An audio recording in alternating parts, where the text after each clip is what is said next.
où les gens se réunissent pour délibérer, décider de leurs affaires communes, c'est qu'on dira souvent, on entendra souvent en tout cas, que le peuple est trop incompétent en fait pour gérer ses affaires et que heureusement que nous avons une élite qui nous gouverne car eux ont une compétence à la gouvernance ou à la gouverne. Or, en fait, la sociologie politique montre une chose de claire, c'est que la seule compétence qu'ils ont, évidemment, c'est de se faire élire.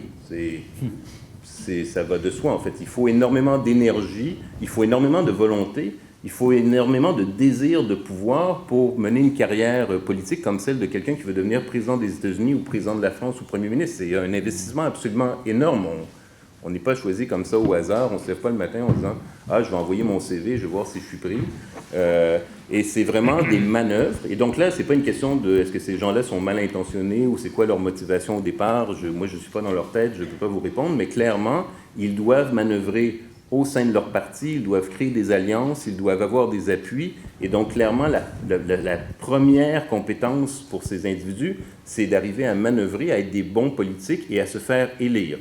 Mais ça, cette compétence, elle ne signifie pas du tout qu'ils ont une compétence dans la gestion des services hospitaliers, de la facultarisation de nos universités et des programmes d'enseignement, même pas dans les considérations stratégiques et géostratégiques du Moyen-Orient pour régler des problèmes qu'on ne comprend pas, ou la garde des enfants, ou l'immigration, ou que signifie l'islam et comment lire le Coran.